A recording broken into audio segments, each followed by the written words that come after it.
ಈ ಒಂದು ಪದ ಇದೆಯಲ್ಲ, ನಾವು ದಿನಕ್ಕೆ ಬಹುಶಃ ನೂರಾರು ಬಾರಿ ಬಳಸ್ತೀವಿ. ಹೌದು. ಫೋನಿನಲ್ಲಿ ಚಾರ್ಜ್ ಖಾಲಿಯಾದ್ರೆ ಶಕ್ತಿ ಇಲ್ಲ ಅಂತೀವಿ, ಸುಸ್ತಾದ್ರೆ ಮೈಯಲ್ಲಿ ಶಕ್ತಿ ಇಲ್ಲ ಅಂತೀವಿ. ಕರೆಕ್ಟ್. ಕಾರು ಓಡ್ಸೋಕೆ ಪೆಟ್ರೋಲ್ ಶಕ್ತಿ ಬೇಕು, ಆಮೇಲೆ ಮನೆಯಲ್ಲಿ ಬಲ್ಬ್ ಉರಿಯೋಕೆ ವಿದ್ಯುತ್ ಶಕ್ತಿ ಬೇಕು. ಇವೆಲ್ಲ ನಮ್ಗೆ ಗೊತ್ತಿರೋ ವಿಷಯ. ಹೌದು, ಖಂಡಿತ.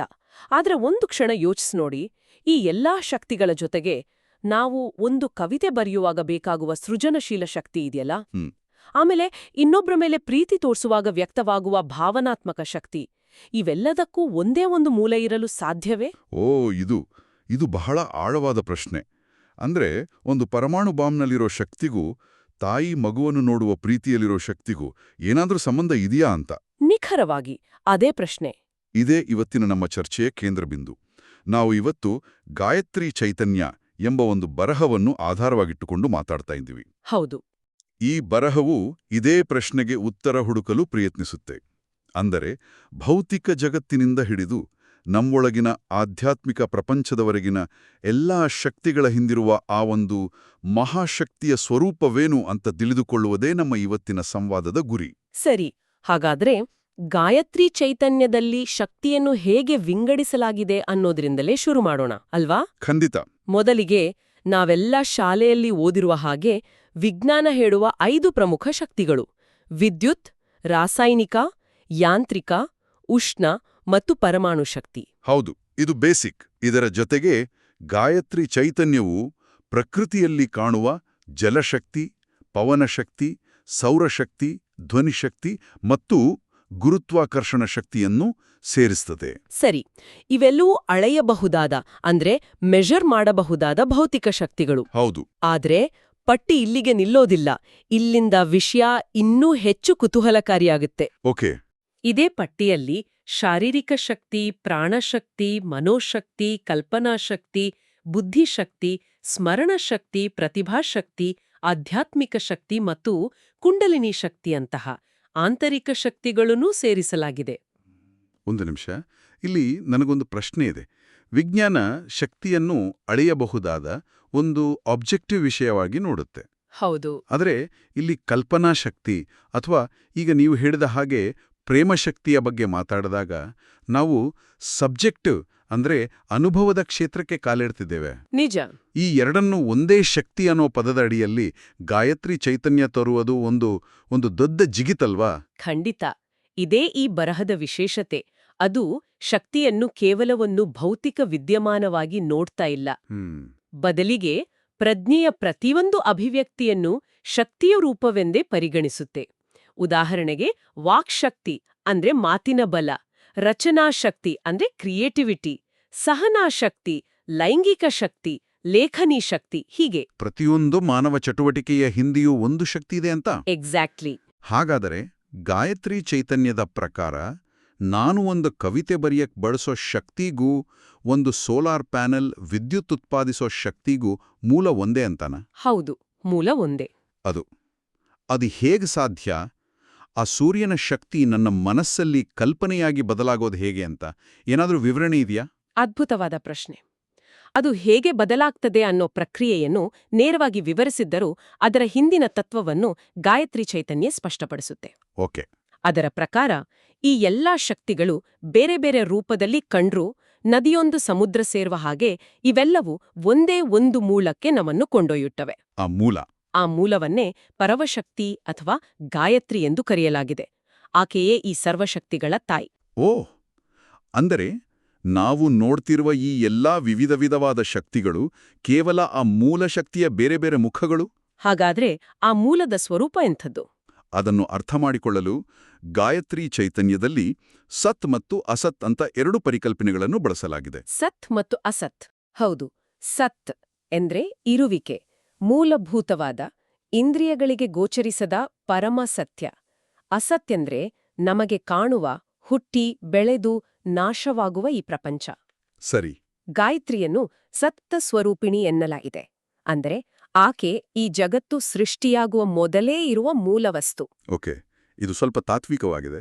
ಈ ಸತ್ ಅನ್ನೋ ಮೂಲ ಸತ್ಯ ಅಂದ್ರೆ ಗಾಯತ್ರಿ ಒಂದು ಕಡೆ ರೂಪ ಇಲ್ಲದ ಶುದ್ಧ ಶಕ್ತಿ ಅಂತ ಹೇಳ್ತೀರಿ. ಇನ್ನೊಂದು ಕಡೆ ನಾವು ಚಿತ್ರಗಳಲ್ಲಿ 5 ಮುಖಗಳ ಹಂಸದ ಮೇಲೆ ಕುಳಿತ ದೇವಿಯ ರೂಪವನ್ನು ನೋಡ್ತೇವೆ. ಹೌದು. ಈ ರೂಪವಿಲ್ಲದ ಶಕ್ತಿ ರೂಪವನ್ನು ತಾಳೋದು ಹೇಗೆ? ಈ ಪರಿವರ್ತನೆಯ ಬಗ್ಗೆ ಗಾಯತ್ರಿ ಚೈತನ್ಯದಲ್ಲಿ ಏನಿದೆ? ಬಹಳ ಮುಖ್ಯವಾದ ಅಂಶವನ್ನು ಕೇಳಿದ್ರಿ. ವಸ್ತುವಿನ ಅತ್ಯಂತ ಸೂಕ್ಷ್ಮ ರೂಪವೇ ಶಕ್ತಿ ಅಂತ ಈ ಬರಹ ಹೇಳುತ್ತೆ.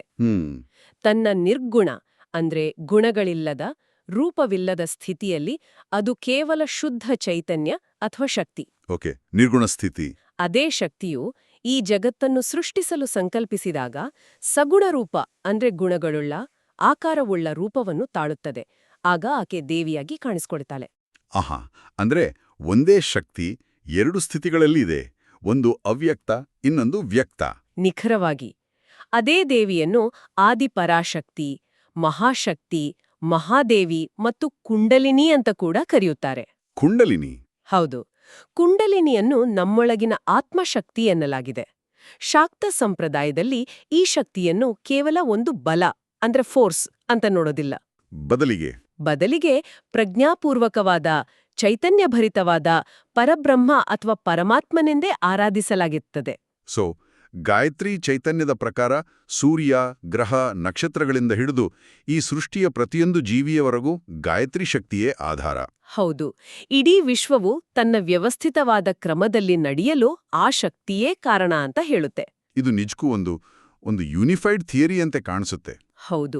ಅಷ್ಟೇ ಅಲ್ಲ, ಈ ಶಕ್ತಿಯನ್ನು ಸಾಧನೆಯ ಮೂಲಕ ಮನುಷ್ಯನು ತನ್ನೊಳಗೆ ಜಾಗೃತಗೊಳಿಸಿದಾಗ ಕೆಲವು ನಿರ್ದಿಷ್ಟ ಆಧ್ಯಾತ್ಮಿಕ ಶಕ್ತಿಗಳು ವ್ಯಕ್ತವಾಗುತ್ತವೆ ಎಂದು ಗಾಯತ್ರಿ ಚೈತನ್ಯದಲ್ಲಿ ವಿವರಿಸಲಾಗಿದೆ. ಓ ಹಾಗಾ? ಹೌದು. ಇವು ಕೇವಲ ದೈಹಿಕ ಬಲಕ್ಕಿಂತ ಮಿಗಿಲಾದವು. ಅವು ಯಾವುವು? ಸ್ವಲ್ಪ ವಿವರಿಸಬಹುದಾ?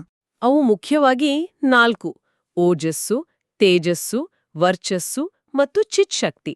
ಓಜಸ್ಸು, ತೇಜಸ್ಸು, ವರ್ಚಸ್ಸು ಮತ್ತು ಚಿತ್ಶಕ್ತಿ. ಹೌದು.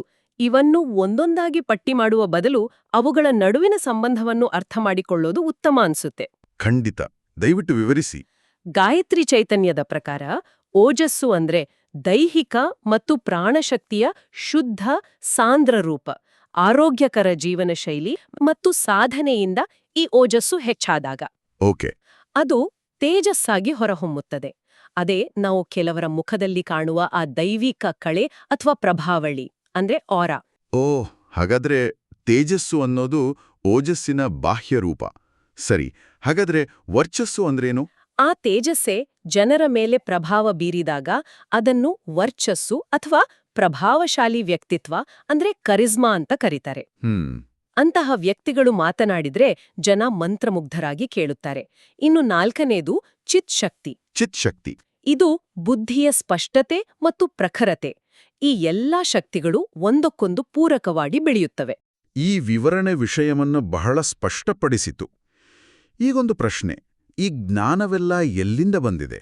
ಇದರ ಮೂಲ ಯಾವುದು ಅಂತ ಗಾಯತ್ರಿ ಚೈತನ್ಯ ಏನಾದರೂ ಹೇಳ್ತದೆಯಾ? ಖಂಡಿತ. ಈ ಜ್ಞಾನದ ಮೂಲಕ್ಕಾಗಿ ಅದು ಶಾಕ್ತ ಉಪನಿಷತ್ತುಗಳ ಕಡೆಗೆ ನಮ್ಮ ಗಮನ ಸೆಳೆಯುತ್ತೆ. ಶಾಕ್ತ ಉಪನಿಷತ್ತುಗಳು? ಹೌದು. ಇವು ಶಕ್ತಿ ತತ್ವವನ್ನೇ ಪ್ರಧಾನವಾಗಿಟ್ಟುಕೊಂಡು ರಚನೆಯಾದ ಜ್ಞಾನಗ್ರಂಥಗಳು. ಅರುಣ ಉಪನಿಷತ್ತು, ಅನ್ನಪೂರ್ಣ ಉಪನಿಷತ್ತು, ಕಾಳಿಕಾ ಉಪನಿಷತ್ತು, ತ್ರಿಪುರಾ ಉಪನಿಷತ್ತು, ಸಾವಿತ್ರಿ ಉಪನಿಷತ್ತಿನಂತಹ ಹಲವು ಉಪನಿಷತ್ತುಗಳ ಪಟ್ಟಿಯನ್ನೇ ನೀಡಲಾಗಿದೆ. ಒಂದು ಕ್ಷಣ ನಿಲ್ಲಿಸಿ ಯೋಚಿಸಿದರೆ ಈ ಒಂದು ಶಕ್ತಿ ಅನ್ನೋ ಪರಿಕಲ್ಪನೆಯನ್ನು ಅರ್ಥ ಮಾಡ್ಕೊಳ್ಳಕ್ಕೆ ಇಷ್ಟೊಂದು ಗ್ರಂಥಗಳು, ಇಷ್ಟೊಂದು ಆಳವಾದ ಚಿಂತನೆ ನಡೆದಿದೆ ಅನ್ನೋದೇ ಆಶ್ಚರ್ಯ. ನಿಜ. ಈ ಎಲ್ಲಾ ಉಪನಿಷತ್ತುಗಳು ಜಗನ್ಮಾತೆಯನ್ನು ಪರಬ್ರಹ್ಮ ಸ್ವರೂಪಿಣಿ ಎಂದು ವಿವರಿಸುತ್ತವೆ. ಇದರಲ್ಲಿ ತ್ರಿಪುರಾ ತಾಪಿನಿ ಉಪನಿಷತ್ತಿನ ಉಲ್ಲೇಖ ಬಹಳ ಮುಖ್ಯ. ಯಾಕೆ? ಏನಿದೆ ಅದರಲ್ಲಿ? ಅದ್ರಲ್ಲಿ ಗಾಯತ್ರಿ ಮಂತ್ರಕ್ಕೂ ಮತ್ತು ಶ್ರೀವಿದ್ಯೆಯ ಪಂಚದಶಿ ಮಂತ್ರಕ್ಕೂ ಇರುವ ಗೂಢವಾದ ಸಾಮ್ಯವನ್ನು ವಿವರಿಸಲಾಗಿದೆ. ಓ, ಈ ಎರಡೂ ಮಂತ್ರಗಳ ನಡುವಿನ ಸಾಮ್ಯ ಯಾಕೆ ಅಷ್ಟು ಮುಖ್ಯ? ಅಂದ್ರೆ ಬೇರೆ ಬೇರೆ ಅಂತ ಅಂದ್ಕೊಂಡಿದ್ದ ಎರಡು ದೊಡ್ಡ ಆಧ್ಯಾತ್ಮಿಕ ಪಂಥಗಳು ಒಂದೇ ಮೂಲ ತತ್ವದ ಬಗ್ಗೆ ಮಾತಾಡ್ತಿವೆ ಅಂತ ತೋರಿಸ್ಲಿಕ್ಕ? ನಿಖರವಾಗಿ. ಗಾಯತ್ರಿ ಉಪಾಸನೆ ಮತ್ತು ಶ್ರೀವಿದ್ಯಾ ಉಪಾಸನೆಗಳು ಬೇರೆ ಬೇರೆ ಮಾರ್ಗಗಳಂತೆ ಕಂಡ್ರೂ ಎರಡೂ ಸಾಧಕರನ್ನು ಒಂದೇ ಪರಮಶಕ್ತಿಯತ್ತ ಕೊಂಡೊಯ್ತವೆ ಎಂಬುದನ್ನು ಇದು ಸೂಚಿಸುತ್ತೆ. ಸರಿ ಸರಿ. ಇನ್ನು ದೇವಿ ಉಪನಿಷತ್ತಿನಲ್ಲಿ ಬರುವ ದೇವಿಯ ವರ್ಣನೆಯಂತೂ ಅತ್ಯದ್ಭುತ. ಹೇಗಿದೆ ಆ ವರ್ಣನೆ? ಆ ವರ್ಣನೆಯನ್ನು ಸ್ವಲ್ಪ ಗಮನಿಸಿ. ಆಕೆ ಅಜ್ಞೇಯ ಅಂದ್ರೆ ದೇವತೆಗಳಿಗೂ ಪೂರ್ತಿಯಾಗಿ ತಿಳಿಯದವಳು. ಅನಂತ, ಆದಿ ಮತ್ತು ಅಂತ್ಯಗಳಿಲ್ಲದವಳು. ಅಜ, ಹುಟ್ಟಿಲ್ಲದವಳು. ಅಂದ್ರೆ ಸೃಷ್ಟಿಗೆ ಮೊದಲೇ ಇರುವವಳು. ಓಕೆ. ಮತ್ತು ಅತ್ಯಂತ ಕುತೂಹಲಕಾರಿಯಾಗಿ ಏಕಳಾಗಿದ್ದುಕೊಂಡೇ ಅನೇಕ ಆಗಿರುವವಳು. ವಾ, ಇದು ತರ್ಕಕ್ಕೆ ನಿಲುಕದ ಮಾತು. ಒಂದೇ ಸಮಯದಲ್ಲಿ ಒಂದು ಮತ್ತು ಅನೇಕವಾಗಿರೋದು ಹೇಗೆ? ಹೌದು. ಇದು ಬಹುಶಃ ಆ ಪರಮಸತ್ಯ ನಮ್ಮ ಸಾಮಾನ್ಯ ಬುದ್ಧಿಯ ಹಿಡಿತಕ್ಕೆ ಸಿಗೋದಿಲ್ಲ ಅನ್ನೋದನ್ನೇ ಸಂಕೇತಿಸುತ್ತನ್ಸುತ್ತೆ. ಖಂಡಿತ. ಮೂಲದಲ್ಲಿ ಒಂದೇ ತತ್ವವಾಗಿದ್ದರೂ ಈ ಜಗತ್ತಿನ ಎಲ್ಲಾ ರೂಪಗಳಲ್ಲಿ, ಎಲ್ಲಾ ಜೀವಿಗಳಲ್ಲಿ ಅವಳೇ ಅಭಿವ್ಯಕ್ತಗೊಂಡಿದ್ದಾಳೆ ಎಂಬುದು ಇದನರ್ಥ. ಇದು ಆ ಪರಮಶಕ್ತಿಯ ಅತೀಂದ್ರಿಯ ಮತ್ತು ತರ್ಕಕ್ಕೆ ನಿಲುಕದ ವಿರೋಧಾಭಾಸದ ಸ್ವರೂಪವನ್ನು ಒತ್ತಿ ಹೇಳುತ್ತೆ.